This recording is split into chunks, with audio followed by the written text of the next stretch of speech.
All right, picture this. You are stepping onto the rig floor for your shift.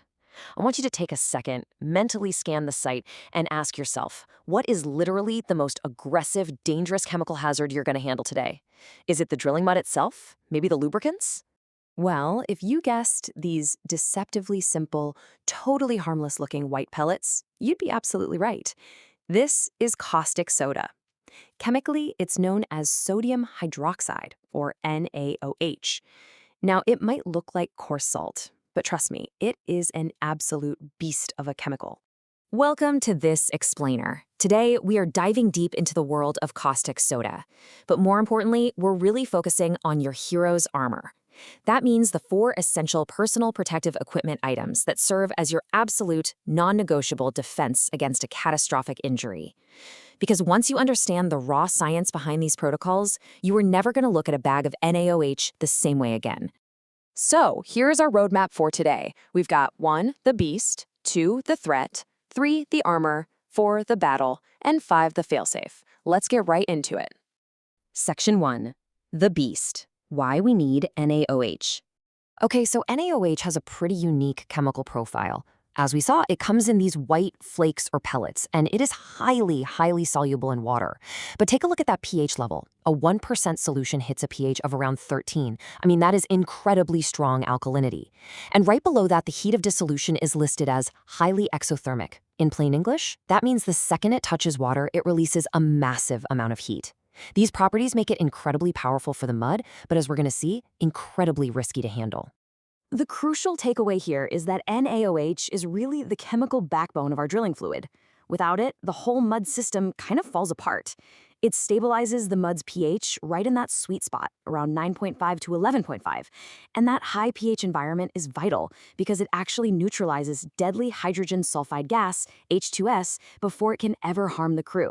Plus, it activates clays like bentonite so your mud gets the right viscosity to carry rock cuttings, and it stops your insanely expensive downhole hardware from corroding. So yeah, we absolutely need it. Section 2. The threat. When NaOH goes wrong. But look, that power comes with a serious price tag. You've got to have a healthy respect, and honestly, maybe even a little bit of fear for this stuff. Listen to this stark reality for a second. Chemical burns that may not be immediately painful. That is terrifying, right? Because the burn doesn't always hurt right away, workers sometimes just don't react fast enough, and the chemical just keeps eating deeper and deeper into the tissue. And if a splash hits your eyes, you can literally be permanently blinded within seconds. This isn't just theoretical textbook stuff. These are some of the most common chemical injuries out there in the oil field. Section 3. The armor. The essential 4 PPE items. I want you to mentally put yourself in the boots of the person preparing to mix this mud. Before you even think about touching a bag of caustic soda, your body needs to be completely shielded. Let's break down exactly what this armor looks like and why taking any shortcuts here will absolutely get you hurt. First up, hands. Think a standard pair of thin latex gloves is going to protect you? No way. NaOH will literally eat right through them directly to your skin. They are totally useless here. What you actually need are thick neoprene or nitro gloves that are specifically rated for alkali exposure. That is your non-negotiable first line of defense. Next, let's talk eye and face protection. Wearing standard safety glasses is a super dangerous shortcut. Sure, they might cover your eyes from a direct straight-on hit, but what happens when a boiling mixture spatters? It hits your nose, your cheeks, your chin, your neck. That is exactly why a full-face chemical splash shield, or at the very absolute least, tight-fitting splash goggles is the minimum standard when you're mixing. Moving down to the feet, let's see how this builds. A lot of rig workers wear those heavy leather boots, which makes sense for general work. But if you spill a solution of caustic soda on leather, the leather just absorbs it like a giant sponge. It becomes completely saturated and will hold that highly corrosive chemical directly against your skin long after the splash actually happens. You've got to swap those out for chemical-resistant rubber steel-toed boots. So let's lock this in. Seriously, burn this list into your memory, because these are your essential 4.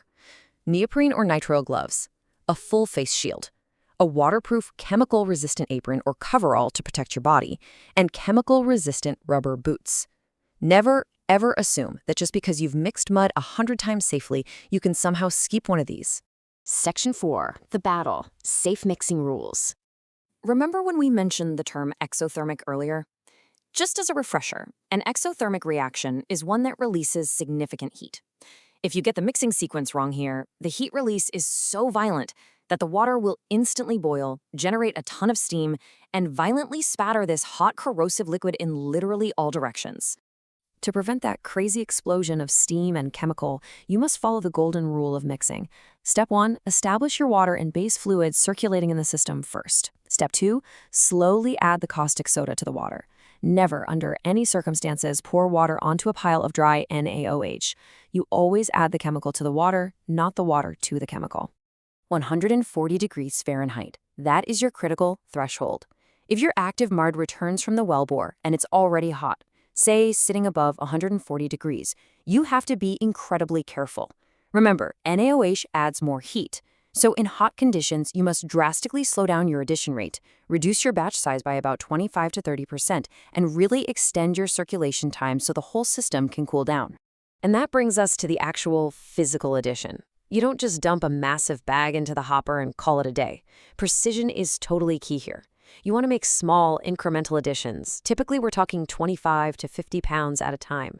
Then you step back and let the mud fully circulate for at least 15 minutes, or one complete cycle. Test your pH, verify the changes, and only then do you add the next batch. It's test, treat, circulate, test again. But look, even with perfect mixing rules and the absolute best armor, accidents still happen. So we need to know exactly what to do when your armor is breached. Section 5. The fail-safe. Emergency protocols. If the worst happens, you need to know your exact emergency responses right off the top of your head. If caustic soda gets on your skin or in your eyes, you don't just rinse it off real quick and walk away. You must flush the area with large volumes of clean water continuously for a minimum of 15 to 20 minutes, all while removing any contaminated clothing. Every single second matters here. Now, for a small spill on the ground, you can neutralize it with a weak acid like vinegar and just absorb it. But for a large spill, evacuate, contain it with berms, and never wash it into the drains because it is heavily regulated waste. Okay, I really need to make this absolutely crystal clear. Do not attempt to neutralize caustic soda burns on your skin with vinegar or any other acid. We just said you can use vinegar on a hard floor spill, but doing it on human skin, that is a massive mistake. Putting acid on a strong alkali creates a super aggressive chemical reaction that generates even more heat. You will literally cause an exothermic reaction inside the wound, making the injuries so much worse. Just stick to copious amounts of continuous water. As we wrap up this explainer, I want to leave you with a thought. It is so easy to get complacent on a rig, right? You might have mixed caustic soda safely 100 times without a hitch. But all it takes is one torn bag, one tipped bucket, or one sudden splash. Are you going to be wearing your 4 essential PPE items on your 101st shift? Make sure the answer is always yes. Thanks for tuning into this explainer and stay safe out there.